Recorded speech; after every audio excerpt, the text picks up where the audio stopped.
Hello, dear listener. I have something truly special to share. It's an exclusive invitation to join me in Mexico for an intimate and luxurious 3-day retreat along the beautiful Pacific coast of Zihuatanejo, taking place the weekend of the spring equinox, March 18th through the 20th. There's also an optional day to stay through the 21st for some special ceremonies that are happening in the area for the equinox. But the retreat itself is the 18th through the 20th, really an opportunity not to be missed. And I'm offering one lucky listener a discounted ticket on this weekend that I've just been loving into being actually for several years now as COVID and, everything. But when we conceived of building this place, our home down here, it's really what we envisioned, bringing people down here for retreats, for trainings, because we felt and we knew that this space was special. And as people keep coming down and we keep getting the feedback, how magical it is, we want to share it in a really intentional way. Be working with the 4 elements, earth, air, fire, water, the metaphors of the season. We'll set sight on a new vision for our mothering journey and creating a deeper connection to self and Mother Nature. So to win a discounted ticket, rate and review this show on Apple Podcasts. Screenshot it and DM it to me on Instagram at Dr. Gertrude Lyons. And remember, the most important thing to mother is yourself. Give yourself permission to take a retreat this year. And besides, who said mothers can't go on a spring break? I'll see you there. This is a Soulfire production. Welcome to Mother. No, it's Mother. Welcome to Mother, the show where we can explore our inner mothers to actualize our greatest selves. Through interviews with incredible guests, live coaching sessions, and my own experiences, we're going to dive deep into embracing feminine values and reparenting ourselves. So be prepared to show up, hold space, and be mothered in a way you never have before, but have always needed. It's time we rewrite the Mother Code.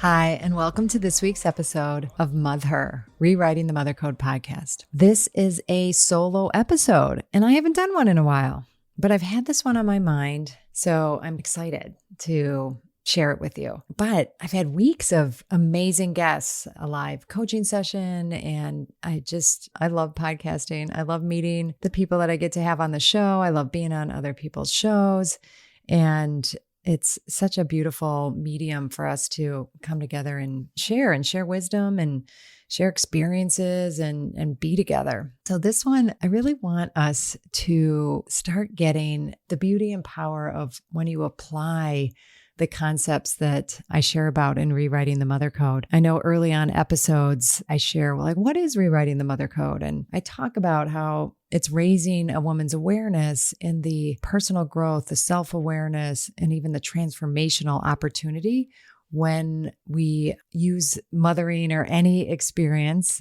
that evokes our tremendous care, that evokes chaos, disequilibrium, the unknown, any of those spaces where we're putting our energy at such a level has this opportunity. It's inherent in it. It's backed by research that this is the most ripe time for our transformation. And I think a lot of what I share in that is how, in order to do that, we have to give ourselves space, give ourselves time to look at our wiring. What's the wiring that keeps us from such an experience, from our childhoods and from our cultures, and really breaking down all the disempowering myths that we have really instilled in our families and our, greater culture, and particularly our Western American culture, which is really highly disfavorable for mothers. And we've certainly seen that in the pandemic where it's not valued, right? This immense giving that we do in mother work isn't valued, and that's a problem, right? But it starts with us valuing it. And I think one of the keys to valuing it is seeing that it isn't just, a selfless kind of mundane activity or something that is just kind of this natural part of us, and we should just do it and not question and turn ourselves over to it. Well, of course, we all want to turn ourselves over and dedicate, time and energy to something we care so much about.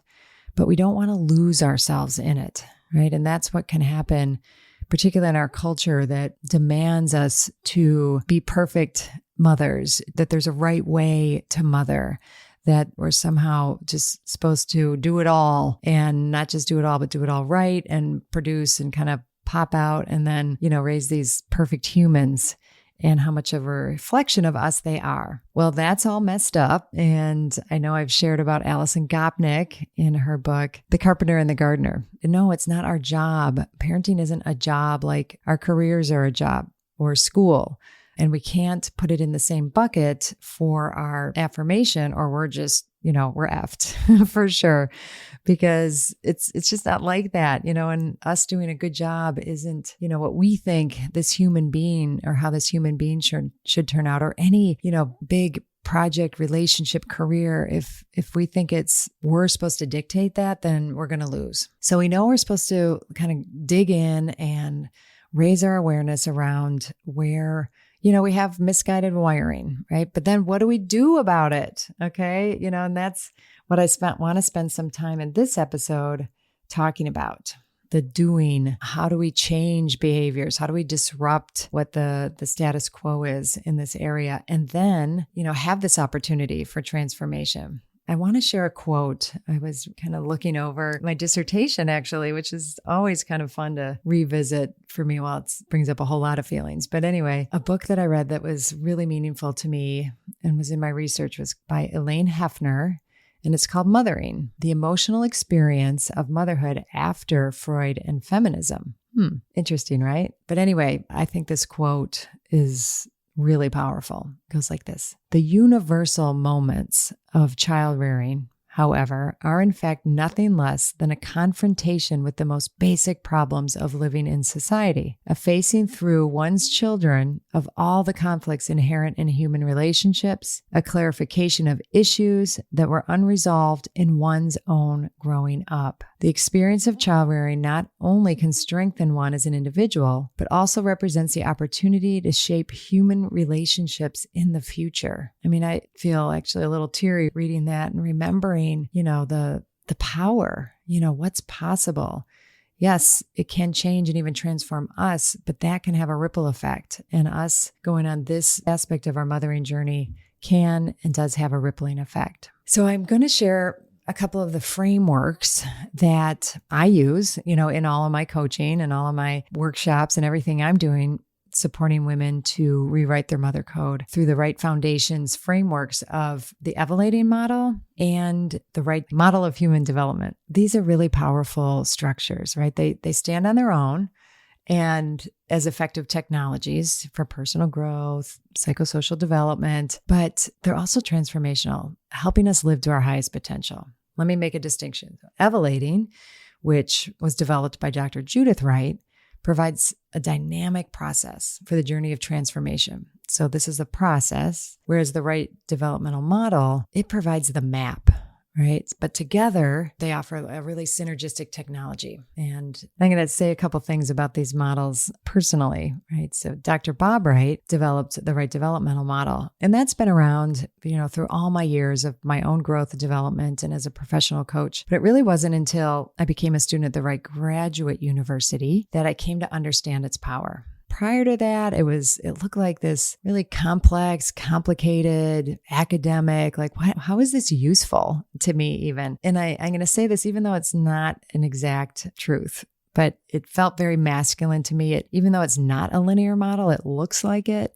And I don't know, there was something in my matrix that thought I'll never understand that, let alone use it. But when I started studying it and seeing it applied and looking at my own examples in my own life and then examples in others' lives, I was like, whoa, this is a really powerful tool. When we talk about a map of consciousness, it's really about being able to identify where I am developmentally, because none of us develop in this beautiful linear way that we might think we do, or kind of check off boxes of phases of development. No, in our upbringings, we all have gaps in that development. And then when we're adults, those gaps are wounds to us. They're pain points, right? And they're places that we lacked the tools, I'm going to call it the care. Doesn't mean our parents didn't care, but there's aspects of it that leave holes, right? And I'll talk more about that. But then when we identify that something like that's getting triggered, one of our pain points or wounds, we can identify where we are on that model. We get to name an emotion, and we get to see what principle can help us respond.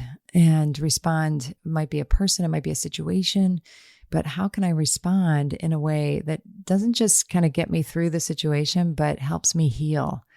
I've just now reparented myself. I talk about that a lot, how some of the magic of this model is the fact that we get to grow up with our children. And that's a beautiful thing, I think, but it's powerful. It's never too late to have a happy childhood. And through this model, we can heal all of these wounds, and I know it's spoken about, and there's really beautiful work called the mother wound, and, lots of ways that this is expressed. But this Wright developmental model gives us a map to help us heal and move forward, and they'll not have those be blocks that stop us. Let's go back now to the Evolating model, because that was Dr. Judith Wright's model, but she developed it through her grounded research study, looking at people who really have lived transformational lives. She did extensive study on them, this grounded theory study, that out of it emerged this Evolating model, which identified phases in our transformational journey. And I immediately love this model because it felt more feminine. It's, when you see it in a picture, it's circular, and it just made immediate sense to me. So it was really interesting. I didn't have as much of a challenge kind of adapting to it or seeing the power and beauty in it as I did the Wright developmental model. But that's my journey, right? I think I've talked about it in previous episodes. My journey is a lot about claiming my masculine power in service of the feminine. So that, is really tied up in this also. Okay. So obviously in this one podcast episode, unless I decided to make it hours long, this is going to be an overview. I'm going to kind of see where we get with it. And then I'll do, additional episodes to continue to bring this forward. But I wanted to at least get us started. Right. And I want to start us by just giving a really brief overview of what is the Evolating model. Okay. So there's these 6 phases, and the phases are yearning, engaging, revelating, liberating, rematrixing, and dedicating. And on the mother's journey, all of them are significant. They're all important. I'm going to share a little bit how, but it starts with yearning. And yearnings are our deeper desires. They're our universal longings. They're the driver for our transformation. And I'm going to compare them to our wants. Wants are good. We all have broken wanters. We have exercises and assignments to help us ignite our wanting. But I want to make the distinction that our wants are really kind of more related to our goals, kind of things that, are immediate. They're tangible. Sometimes they can be a little, even start falling into the soft addiction realm, right? Like I want this, I want. And I can want and even check off boxes and meet goals, but still not feel fulfilled, still not feel like I've made any changes in my life. So that's where yearning comes in. Because when we start identifying, and again, I'm going to say it, universal longings, these cross every possible distinction or difference we want to make about ourselves, race, gender, ethnicity. There's no one, I don't think, that can relate to these. And I'm going to name a few. Hi, I'm so excited to share with you my 2024 Spring Equinox Self-Mothering Retreat that's happening this March 2024. And I would love for you not only to consider it, but to attend. But in considering it, hey, just knowing that you would be leaving cold weather, if that's the space that you're in, and coming down to just magnificently beautiful, warm, nourishing place of Zihuatanejo, Mexico. Zihuatanejo meaning land of the goddess women, and coming to really take time for yourself. Okay. And that I am learning more and more isn't just a nice thing to do or something extravagant or something selfish. It's essential.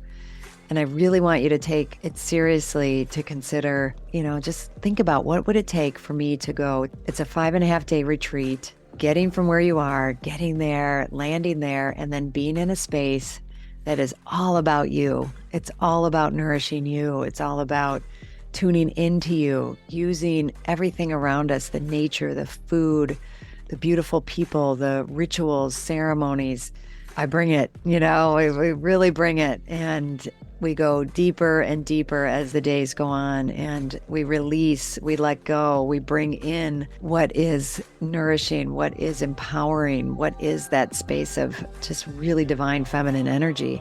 And we do it in the community of women. It's not for everyone. I will be honest, if the idea of leaving and not making it work, or it's just too hard, not for you. If the idea of, spending that amount of time inwardly focused and going to that level of self-awareness doesn't sound like something you're willing to do or put the time and energy into, then it's not for you. And it's good to know that, right? So this is for people who are serious about what it means to mother themselves, what it means to take time for ourselves, and that gift and what that gift can bring to us. It was originally right after my fall retreat. It filled right up. But now some people, it turns out, are not able to come. So I do have a handful of openings. And if you're listening to this and you're willing to take that step, please reach out to me. We can do a discovery call, or you can put a deposit down. I wod love that. And you can do that by going to my website, www.drgertrudelyons, DrGertrudelyons.com. Go to events, and there you go. It'll all be there. There's a beautiful page there for you to explore. I look forward to hearing from you and then seeing you on my spring retreat.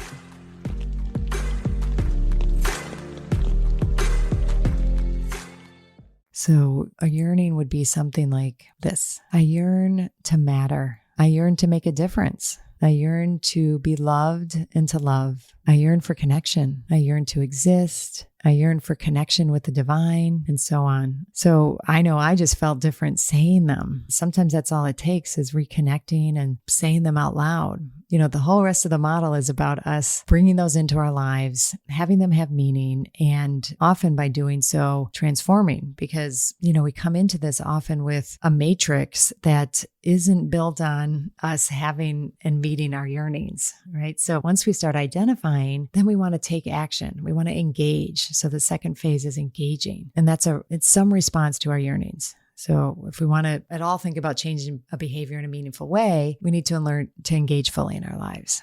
So once we start engaging, we'll notice new things. We'll notice like, oh, I thought if I did this, then everyone would be mad at me or everyone would leave me. And I noticed that they don't. And okay, great. That was an aha. That's a revelating. So whether it's a new awareness or me revealing and sharing myself in new and vulnerable ways and doing that through expression, that's the next move we want to make. So we want to really be aware of, and I've talked probably most about this one, but haven't called it revelating, which is around raising our awareness, diving deep and seeing what are the codes we need to rewrite. What are the things in our histories that, get in the way of our living a fulfilling life, right? They're really identifying what is our matrix, and now we can do something about it. So then we might take on assignments. Once our awareness is there, then we want to put that into action. And this is where we really challenge core mistaken beliefs. We try on new behaviors that are outside of our comfort zone. They're outside our old habits. And when we do that, that's called liberating, right? That's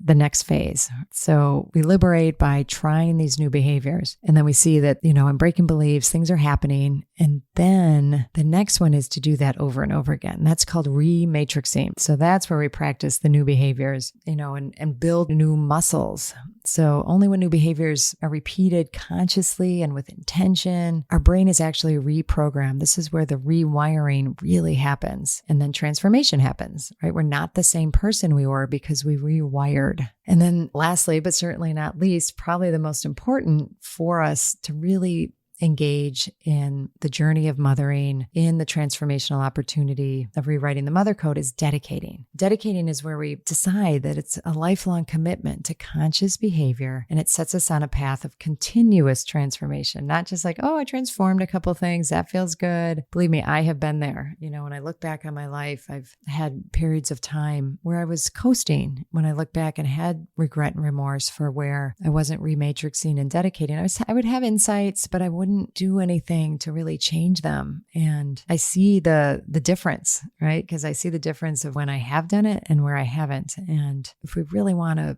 live to our potential, choose a life of greatness, not settle into a comfortable stopping point, then we're evolators. Some examples of evolators in history are Harriet Tubman, Helen Keller, Malcolm X, Gandhi. Were they perfect human beings? No, but did they live incredibly disruptive, uncomfortable lives? And did they have to make huge changes and transformation to bring about change in the world? Yes. You can't just give and be this person. We think we can sometimes just, we want to help, we want to care and make a difference in the world. And we think it's about just putting out into the world. But you become an evolator and really have this greatness when you put yourself in the picture as well. And that's what we talk about with mothering, right? This is mothering ourselves. Evolating is mothering ourselves in such a huge way. But it gives us a framework to think about it through, because a lot of times mother yourself. And all we can think about is even the challenge of getting ourselves to eat in a day, or get a shower in if you're a new mom, some of these things that are inhibitors. But when we take on this bigger picture and put it all in context of our growth and transformation, seeing what's in the way of just having that shower, getting that meal in, getting some time to tending ourselves, that's where the magic happens. Yes, doing it is good, but the journey to explore and find out, what's in the way and what's getting triggered, that's the magic, right? And that's the exploration we go on in evolating and using evolating to rewrite our mother code. There's something I want to talk about. I think actually this is going to become a evolating and emotions session, but we'll see, because without our emotions and our connection with and our identifying and expression of them, none of this is possible, right? And so many ways that we work on this and do this, through my work at the Wright Foundation is also something we call the assignment way of living, right? That's where in all of this, we take on assignments that cause us to disrupt our patterns. When we talked about liberating or engaging, we have to have a framework and assignments that help us bust those beliefs. And many of them that we work on in that arena are around our emotions, right? And I want to talk about those, and we'll see if I'll maybe touch on then the Wright developmental model, just so we get a sense of it, because once we get an overview, then we can do many recordings on it, because it's complex, it's deep, it's big, it's beautiful. But a key component in it and evolating is having facility with our emotions, right? Because we all have challenges in our life. In the mothering journey, we have huge challenges when it comes to, if you choose to have children, engaging with all the stuff that comes up in that experience. But it's not just that experience. It's also the experience of anything that we're dedicating to, right? Anything that we're mothering, that we're caring about. Our emotions play a huge role. Emotions have been studied and extensively discussed in social sciences. There's a lot of beautiful work on the power of our emotions. I want to touch on them a little bit just to really underline how in our early development, we're largely emotional beings. That's just kind of how we get along, who we are in the world. And we're more emotional beings in our daily lives than I think any of us really want to realize. They're important for our learning and growing through our lifetimes. And Dan Goleman, who popularized the term emotional intelligence, pointing to how important our self-awareness of something that was formerly hugely undervalued and overlooked as an aspect of having success in all facets of our lives. So that's a big paradigm that was disrupted and broken, and we're starting to see changes in it. We don't just think our emotions are bad. Although when I talk about the 5 main emotions, 5 primary emotions that we use in the Wright Foundation model are fear, hurt, anger, sadness, and joy. None of them are bad. All of them have significance, and they have significance in everything from our basic functioning to achieving our greatest fulfillment. So we want access and facility with all of them. And I'm going to use another quote. Same book, Elaine Hefner. She's certainly not the only one I use, but I happen to have a couple quotes of hers that I think are really powerful. So here it goes. Here's this one, because I think she does a good job helping set a bigger context around being responsible with our emotions. So the issue is not one of redefining sex roles, but of teaching people how to live with all their feelings: love, hate, anger, aggression, dependence, and how to resolve conflicts without destructive power struggles. This is the challenge for mothering. Are we to believe that those so engaged are not fulfilling human potential? So she gets it, right? And hopefully that gives a sense of what we're talking about, because this proposition of our emotions and facility helping us fulfill human potential, that's huge. That's a big disruptive concept, right? That we think there's something we should minimize, avoid, except for joy. Somehow, joy's the acceptable one, but we can't have joy if we don't have all of our emotions. So I want to kind of just highlight and illustrate a couple more things in relationship to our emotions and emotional intelligence, and how, when we gain effective use and use our emotional intelligence, how that can foster our development, in our mothering journey. So on a just purely practical level, right? There are basic functions of the job of mothering: feeding, dressing, changing diapers. All of that requires a significant amount of time for women engaged in mothering, especially in our early years. So one might assume like having our emotions is not that significant in the day-to-day kind of mundane happenings.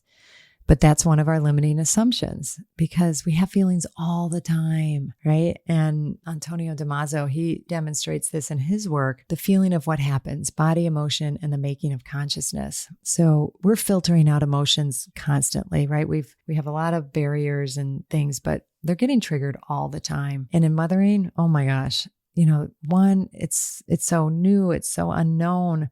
There's so much happening we don't understand. We just want some control. Right. But once we think that we're supposed to be in control, we're cutting off one of our most valuable resources. So a lot of things come up in pregnancy, birth, motherhood, taking on something really big and new, is that we're in the unknown, and a lot of fear comes up, and we can get hijacked, as Goleman says, by that fear. Something happens during our pregnancy and we don't know what's going on, or, with a new baby, they're not responding in a way, or I can't get them to stop crying and I don't know what to do. So we get what he calls hijacked, an amygdala hijack, and it puts us into our fight, flight, and freeze mechanism. It, shuts down all of our higher functioning. And that's a problem, because if we really want to look for answers that are useful and can take us somewhere, we need to get reconnected to our higher functioning, or our frontal lobe. So we need to feel this feeling. We need to acknowledge the feeling. And often just by acknowledging and feeling that feeling, we're back online. It's kind of like a reboot, if you think of it that way. So just by saying, I'm scared or I'm hurt right now, we're going to have a different experience with what's going on with us in the moment. In our work in Sophia, where we really are looking at valuing feminine values and honoring them, our emotions and our being, right? And if we think of the feminine as our being and the doing as our more masculine value, we can kind of see the problem right there, right? Our being isn't as honored, but our doing is. So we think we're just supposed to be able to do and do this job right. But how can we if we don't invite our being into it? It isn't going to happen. We need to look at our mistaken beliefs. We need to explore this territory, really thoroughly. And we have lots of, I've engaged in my coaching, I always giving assignments around identifying. It's there. We have the language inherent in us, but it's gone dormant for most of us, or we have mistaken beliefs that keep us from really accessing them and the power that's in them. Even if we think about wanting more closeness in our lives, if we don't interact at an emotional level, we're never going to have that. And Dan Siegel describes like an interaction where both parties are really fully in their feelings as the experience of feeling felt. It's the experience that comes when two people interact such that both experience feeling seen and felt by the other. It's like a mutual and simultaneous giving and receiving of genuine connection. So we're meeting these yearnings, right? So if we look at that, and if we're cut off from our emotions, that level just, it really is impossible. I'm going to share an example of like where this came into play with a mother that I've coached, in our parenting program. And it was a beautiful display. So she had a new baby, and the baby was, not full-blown colic, but I don't know if there's a spectrum for colic, but I'm going to say there is, is on the spectrum for a colicky baby. And if you don't know what that is, it's like, there's, kind of issues going on. They say some of it might be even, intestinal, digestion, there's never fully able to totally pinpoint, but they're upset a lot. There's a lot of crying, and all the typical things that you want to do to help a baby, get soothed don't work. right? Because there's just something that we can't do and they just can cry and cry and cry. And this is one of the most challenging for a new mom to have an experience like this. But even if you don't have a colicky baby or just, the fear that comes up of what happens and what gets triggered in us when a baby starts crying, it's a good thing, right? It helps us tend to the baby. We want to listen to it, but more is happening than we realize. Like it's triggering all sorts of things in ourselves and historical things and upsets. So this woman, had this baby. She was involved in one of our growth groups called Transformation Lab. And the baby was still really young. So she brought the baby with her and she was sharing about this. And then the baby started crying and crying and crying. And the facilitator, took the baby and just invited for her to have her feelings, to really let go and like fully let herself, feel, very clear that it wasn't, directed toward the baby. It was just an allowance of her expression. And so she allowed herself to sob and also be held. And in that simultaneous interaction, the baby quieted. Now, is that always going to be the case? No, but did a beautiful thing happen where out of this baby crying, she opened up herself to feel her feelings. And who knows, maybe the baby felt seen and heard and, there was an exchange of energy. There was maybe upset in the system because babies are so sensitive. So isn't that a beautiful example? It's something I coach moms on all the time. If your child or your baby's having a tantrum or they're upset, see it as a signal to have some of your own feelings, not get mad at the baby, not, direct it toward the baby, but no, you're having, your own parallel journey. This is where you get to grow up again with your child. So, here I am. All right, we've talked a lot and we've covered evolating. We've covered emotions, of course, again, at a very basic level. So I think I'm going to wrap us up here. But what I'll say is these evolating and our emotions are going to tie in beautifully when we start applying it to the Wright developmental model map of consciousness. I'm going to speak into that in another episode, but that's really where when we identify that emotion or we've been following our yearnings, we get to see, as I said at the beginning, our developmental gaps, find our place on that map, and then give ourselves, just like